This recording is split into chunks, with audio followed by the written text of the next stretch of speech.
Gotita de esperanza en medio de las tormentas. Reflexión diaria de Monseñor Marco Antonio Merchán Ladino, obispo de la diócesis de Vélez, para alimentar nuestro espíritu y animar nuestra confianza en Dios nuestro Señor.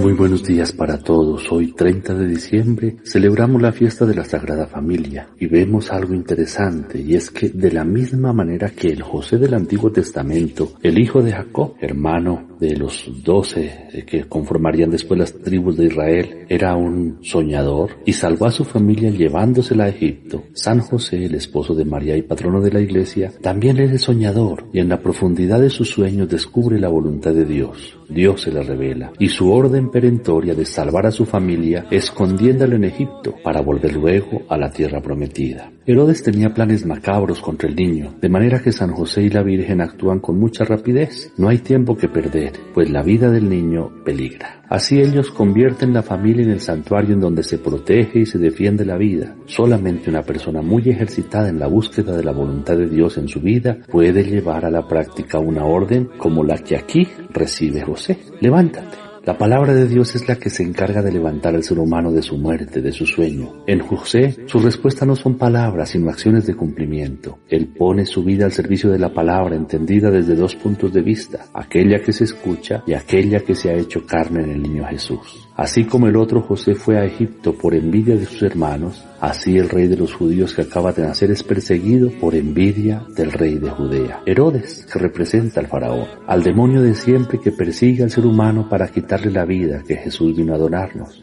Pero allí está José y María, a quienes no les importa cualquier peligro con tal de salvar la vida de quien es la vida por excelencia. Allá en Egipto vivirán como forasteros, haciéndose solidarios con la soledad y el dolor de los oprimidos, de los pobres, de los sin techo, de los perseguidos. En definitiva, haciéndose solidarios con todo ser humano que esté pasando por algún sufrimiento. El ángel no les dice cuánto durará su estancia en Egipto, solo les dice que hasta cuando Herodes muera. Esto los deja en una incertidumbre total. Tendrán que limitarse a hacer lo que se le indique en cada momento, en el silencio de la oración y en la escucha a su palabra. Es así como Dios actúa, y para esto debemos estar siempre preparados. Finalmente, Herodes muere, mientras que los proyectos de Dios duran por los siglos y engloban, acogen a todo proyecto humano, aun cuando éste sea malo. ¿Y cómo lo hace? Con la sabiduría infinita que pone al servicio de sus fines, de sus objetivos, los proyectos humanos. Vuelvo a repetir, aun cuando sean malos. Definitivamente, todo proyecto humano tiene sus días contados, mientras que el proyecto de salvación de Dios permanece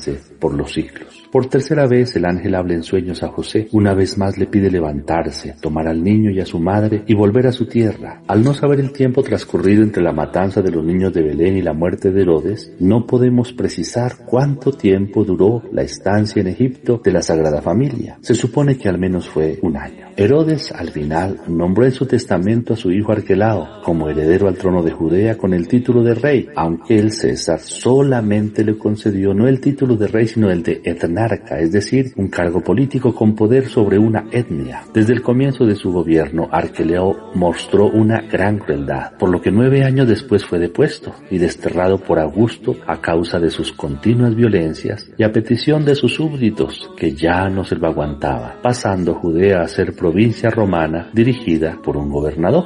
Esto explica por qué San José prudentemente se estableció en Nazaret, donde ya había vivido anteriormente. Nazaret estaba en Galilea y era gobernada por un hermano de Arquelao, Antipas, que a pesar de su sensualidad, como veremos por allá en el episodio de la muerte de San Juan Bautista, de su sensualidad y astucia, era un poco más benévolo que Arquelao. Definitivamente, como ya dijimos anteriormente, Dios actúa a través de los acontecimientos, con frecuencia crueles y absurdos. Los acontecimientos de la vida de los hombres. Nace en Belén por una orden del emperador de Roma. Va a Egipto por la crueldad de un rey. Vive en Nazaret por los riesgos que podría correr en Belén. Pero de esta forma y de todas formas, se va cumpliendo las profecías, se va cumpliendo la palabra. En Nazaret toma casa y de allí toma su nombre, Nazareno. El evangelista, de manera muy inteligente, partiendo de Jesús y mirando hacia él, relee la historia y las profecías del pasado y ve cómo en Jesús se cumplen cada una de ellas. Allí, en su humilde cotidianidad, se vivirá el misterio del Dios con nosotros, que diviniza todas las cotidianidades. Todo descanso y fatiga, toda alegría y dolor, todo amor y temor, todo trabajo y fruto del hombre. Es el tesoro y el misterio que envuelve a cada familia humana, en donde igualmente cada uno de nosotros, cada ser humano, vive su cotidianidad y encuentra la razón de ser de todas sus luchas y de todos sus esfuerzos.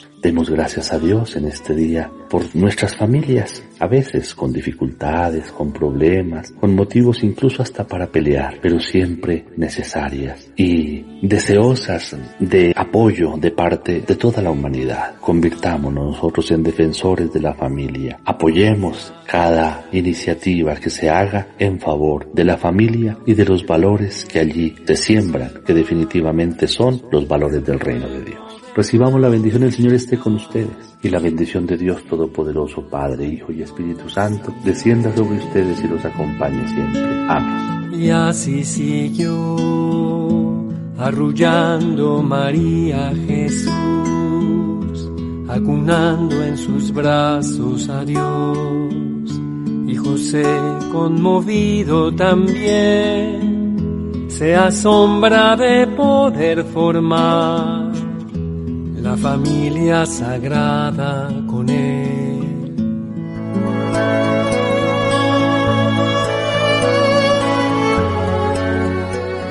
Gotita de esperanza en medio de las tormentas. Reflexión diaria de Monseñor Marco Antonio Merchán Ladino, obispo de la diócesis de Vélez, para alimentar nuestro espíritu y animar nuestra confianza en Dios nuestro Señor.